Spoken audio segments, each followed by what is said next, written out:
नई सदी, नया साल, नया महीना, खबरें भी नई। चंद्रयान से आसमान तक, देश से विदेश तक, बाजार से जन सरोकार तक, सब पर है हमारी पकड़। देखिए देखिए खबर सदीनामा सदीनामा सदीनामा। একইভাবে যদি আমরা বাঁকুড়ার টাকা নিয়ে চলে যেতাম দক্ষিণ 24 পরগনায়, একইভাবে যদি আমরা বাঁকুড়ার টাকা নিয়ে চলে যেতাম হুগলিতে, একইভাবে যদি আমরা বাঁকুড়ার টাকা নিয়ে চলে যেতাম নদিয়ায়, মেদিনীপুরে, কৃষ্ণনগরে, মুর্শিদাবাদে, মালদায়, দিনাজপুরে, উত্তর জলপাইগুড়িতে, উত্তর দিনাজপুরে, আমরা এই রাজনীতি সমর্থন করি না। আমরা মনে করি আমরা যখন নির্বাচিত হয়েছি, বৈচিত্র্যের মধ্যে একতা যেমন আমাদের মূল মন্ত্র, মানব ধর্মই আমাদের পথ চলার প্রেরণা এবং মূল মন্ত্র। সবার উপরে মানুষ সত্য, তাহার উপরে নয়। আমরা যখন নির্বাচিত হব, আমাদের মানব ধর্ম ছাড়া আর কোনো ধর্ম নেই। প্রধানমন্ত্রী 10 দিন আগে সভা করে বলেছেন যারা মাছ খায় তারা দেশ বিরোধী। আপনারা কারা মাছ মাংস ডিম খান একটু হাত তুলুন তো। কারা মাছ মাংস ডিম খান একটু হাত তুলুন, হাত তুলুন সবাই। যারা মাছ মাংস ডিম খান, আমিষ খান, হাত তুলুন। হাতটা নামাবেন না, হাতটা তুলে রাখুন, কারণ আছে। সবাই হাত তুলুন যারা মাছ মাংস ডিম খায়। এবার আপনারা বলুন, প্রধানমন্ত্রী বলছে আপনার দেশপ্রেম নিয়ে প্রশ্ন তুলছে, আপনাকে দেশ বিরোধী বলছে, আপনি মাছ মাংস ডিম খান বলে। আপনারা একমত? একমত? হাতটা নামাবেন না, হাত তুলে রাখুন। সংবাদ মাধ্যমের বন্ধুদের বলবো, এই ছবিটা তুলে 20 তারিখ যখন প্রধানমন্ত্রী আসবে, ছবিটা তুলে প্রধানমন্ত্রীর কাছে পাঠাবেন যে বিষ্ণুপুরের মানুষ বলেছে আমরা মাছ মাংস খাই এবং এটাই বাংলার কৃষ্টি সংস্কৃতি, আমরা দেশ বিরোধী নই। এই ছবিটা তুলে নরেন্দ্র মোদী, অমিত শাহ আর বিজেপির কাছে পাঠান। আগামীকাল খবরের কাগজে এই ছবিটা ছাপুন, আমার ছবিটা ছাপতে হবে না। আমরা কি খাবো, কি পড়বো, কার সাথে কথা বলবো, কোথায় যাব, নিদান দেবে দেশের প্রধানমন্ত্রী। আপনি বলুন 5 বছরে বিজেপির প্রধানমন্ত্রীকে কবার আসতে দেখেছেন? এই ইন্দাসে গত বছর বজ্রপাতের কারণে প্রায় 50 জন গুরুতরভাবে জখম হয়েছিল, আহত হয়েছিল। আমি ইন্দাসে এসে এক একজনের সাথে দেখা করেছিলাম, আর্থিক সাহায্য দিয়েছিলাম। একজন মারা গেছিল, সৌমিত্র খাঁকে অনুবীক্ষণ যন্ত্র দিয়ে খুঁজে পাওয়া যায়নি, তৃণমূলের কর্মীরা পাশে দাঁড়িয়েছে। আপনার আনন্দে, আপনার সুখে আপনি তৃণমূলকে পাননি, কিন্তু আপনার দুঃখে, আপনার বিপদে যখন প্রয়োজন হবে তৃণমূল কংগ্রেস ছিল, আছে আর থাকবে। যারা বড় বড় ভাষণ দেয়, দেশপ্রেম নিয়ে কথা বলে, এই সোনামুখীতে মণিপুরে জঙ্গি হামলার কারণে একজন জওয়ান নিহত হয়েছে, তার বাড়িতে একবার সৌমিত্র খাঁ গিয়ে জিজ্ঞেস করেনি যে পরিবারে সবাই ভালো আছে তো? করোনার সময় আপনি বলুন আপনার পরিবারে একজন বিজেপির কোনো প্রতিনিধি গিয়ে জিজ্ঞেস করেছে মা দুমুঠো খেয়েছো? পরিবারে সবাই ভালো আছে? সবার শরীর ঠিক আছে?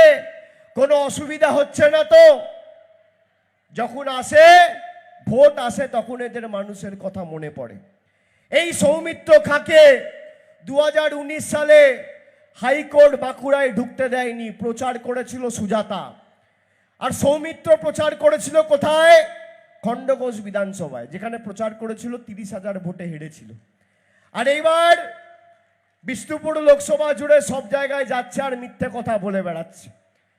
যে নিজের সহধর্মিনীকে অপমান করে, যে নিজের স্ত্রীর হাত ছেড়ে দেয়, সে কোনোদিন বাংলার নারীদের উন্নয়ন করতে পারে? সে কোনোদিন ভারতবর্ষের নারীদের কথা বলতে পারে? সে কোনোদিন সমাজের পিছিয়ে পড়া মানুষ, তপশিলি জাতি, উপজাতি, জনজাতি, মূলবাসীদের অগ্রাধিকারের কথা দিল্লির বুকে তুলতে পারে? আপনি দেখুন, বিজেপির নেত্রী বলছে লক্ষ্মীর ভান্ডার বন্ধ করে দেবো। সৌমিত্র খাঁ প্রচারে গেলে খালি জিজ্ঞেস করবেন যে এই লক্ষ্মীর ভান্ডার যে নেত্রী বলেছে বন্ধ করে দেবো, আপনার অবস্থান কি? ব্যবস্থা নেননি কেন? এই সৌমিত্র খা 2 বছর আগে 2022 সালে নীলাদ্রি শেখর দানা আর অন্দার বিধায়ক অমর সাকাকে পাশে নিয়ে বলেছিল আমরা বাঁকুড়াকে আলাদা রাজ্য হিসেবে কেন্দ্রের কাছে আবেদন জানাচ্ছি যাতে পৃথক রাজ্য হয়, জঙ্গলমহলকে ভাগ করা হোক। আমি বিষ্ণুপুরের মায়েদের জিজ্ঞেস করি, আপনারা চান বাংলা থেকে বিষ্ণুপুরকে ভাগ করা হোক? আপনারা চান বাঁকুড়াকে বাংলা থেকে ভাগ করা হোক? দেশের প্রধানমন্ত্রী যখন আগামী 20 তারিখ আসবে, আমি প্রধানমন্ত্রীকে বলবো আপনার পদের প্রতি পূর্ণ মর্যাদা সম্মান রেখে, যে বলেছিল যে বাংলাকে ভাগ করবে, বাঁকুড়াকে ভাগ করবে, আপনি তাকেই মনোনীত করে আবার প্রার্থী করেছেন। এই বিষয়ে আপনার কি অবস্থান আপনি স্পষ্ট করে বলবেন। আর আপনাদের যদি বুকের পাটা থাকে ওই সভাতে আমাকে ডাকবেন, আমি আমার রিপোর্ট কার্ড নিয়ে যাব। প্রধানমন্ত্রীকে এই বছরের 14ই মার্চ জলপাইগুড়ির মাটি থেকে আমি অনুরোধ করেছিলাম যে আবাস প্রকল্পে 2021 সালে বাংলায় হেরে যাওয়ার পর আর 17-18 সাল থেকে যে আবাস প্লাসের তালিকা পঞ্চায়েতগুলি তৈরি করেছে তার উপর যদি আপনি দেখাতে পারেন যে 10 পয়সা কেন্দ্র সরকার সাহায্য করেছে কোনো পঞ্চায়েতকে বা রাজ্যকে, আমি আপনাদের কাছে তৃণমূলের হয়ে ভোট চাইতে যাব না, রাজনীতি ছেড়ে দেবো।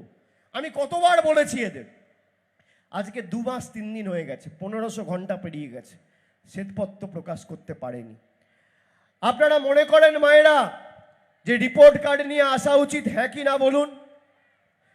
যে 5 বছর সৌমিত্র খা এমপি, এখানে একাধিক জায়গায় বিজেপির বিধায়ক, ডবল ইঞ্জিন সরকারের যে নিদারুণ উদাহরণের কথা এরা বারবার বলে, একাধিক বিধানসভায় এদের ডবল ইঞ্জিন রয়েছে, কিন্তু ক পয়সা দিয়ে কটা মানুষকে সাহায্য করেছে আপনি দেখান আমাকে।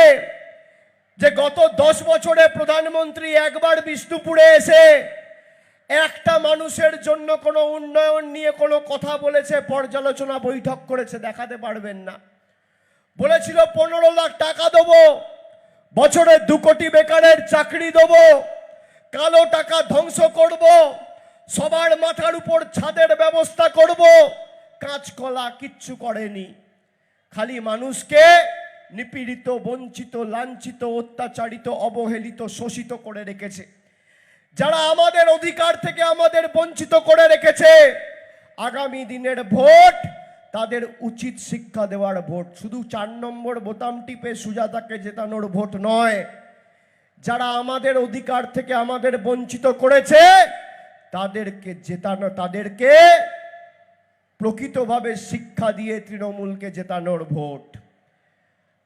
যাদেরকে আপনি জিতিয়েছেন সে চিঠি লিখে বলছে গরিব মানুষের 100 দিনের টাকা বন্ধ করে দাও, সে বলছে রাস্তার টাকা বন্ধ করে দাও, সে বলছে লক্ষ্মীর ভান্ডার বন্ধ করে দাও। সন্দেশখালি সন্দেশখালি সন্দেশখালি 3 মাস ধরে সন্দেশখালি বলে গলা ফাটিয়েছিল। আজকে সন্দেশখালি দেখেছেন? সন্দেশখালির যে ভিডিও জনসমক্ষে এসছে মায়েরা দেখেছেন? দেখেছেন না দেখেননি? দেখেছেন সবাই? বিজেপির মণ্ডলের সভাপতি বলছে সন্দেশখালিতে কোনো রকম কোনো ধর্ষণের ঘটনা ঘটেনি। বিজেপির বিরোধী দলনেতা শুভেন্দু অধিকারীর অঙ্গুলি হেলনে আমরা মহিলাদের 2000 টাকা দিয়ে তাদের সাদা কাগজে সই করিয়ে ভুয়ো ধর্ষণের অভিযোগ থানায় জমা করিয়ে সিবিআইকে দিয়ে তৃণমূল নেতাদের গ্রেপ্তার করিয়েছি। আমি বলছি না, বিজেপির সন্দেশখালির 2 নম্বর আর 1 নম্বর মণ্ডলের সভাপতি গঙ্গাধর কয়াল আর শান্তিবাবু বলছে। আপনারা দেখেছেন সেই ভিডিও?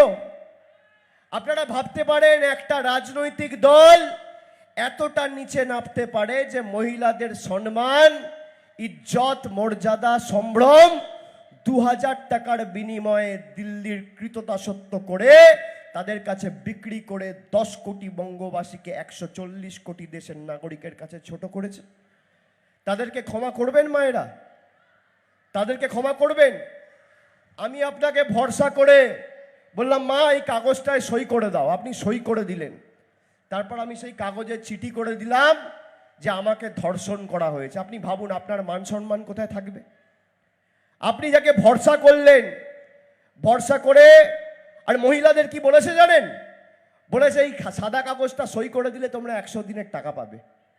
মায়েদের সাদা মনে কাদা নেই, চোখ বন্ধ করে সই করে দিয়েছে, ভেবেছে 100 দিনের টাকা পাবো। আর যেই সাদা কাগজে সই করেছে বিজেপির মণ্ডলের সভাপতি, সেটাকে মিথ্যে ভুয়ো ধর্ষণ কাণ্ডের অভিযোগ হিসেবে লিখে থানায় জমা দিয়েছে। যারা 10 কোটি বঙ্গবাসীর সম্মান ধুলোয় মিশিয়ে দিয়েছে নিজেদের রাজনৈতিক কটা ভোটের জন্য। কি হবে? নির্বাচনে 200 ভোট 500 ভোট কম পাবেন, বেশি পাবেন, এই তো, এর থেকে বেশি তো কিছু না। যারা নিজেদের রাজনৈতিক স্বার্থ চরিতার্থ করতে মায়েদের ব্যবহার করে তাদের সম্ভ্রম বিক্রি করে, তাদেরকে ক্ষমা করবেন মায়েরা? ক্ষমা করবেন? জোরে বলুন, ক্ষমা করবেন? যারা আপনার লক্ষ্মীর ভান্ডার বন্ধ করতে চেয়েছে তাদের ক্ষমা করবেন? যারা আপনি মাঝখান বলে আপনাকে দেশ বিরোধী বলছে তাদের ক্ষমা করবেন? যারা আপনার আবাসের টাকা আটকে রেখেছে তাদের ক্ষমা করবেন?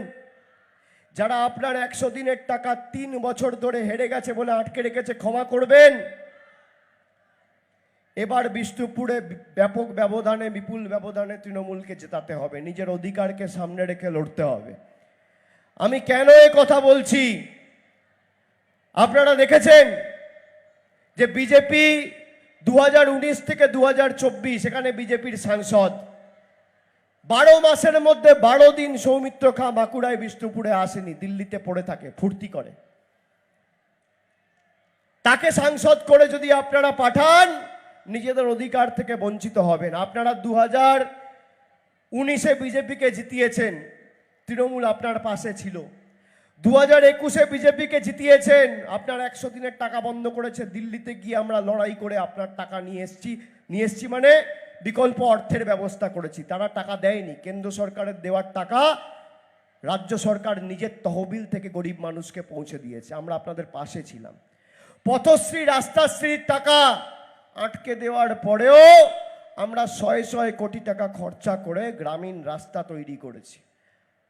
এরপরেও যদি বিজেপি এখান থেকে যেতে, তাহলে কিন্তু আপনি আপনার অধিকার থেকে বঞ্চিত হবেন। আপনি সেই কারণে নিজের অধিকারকে সামনে রেখে ভোট দিন।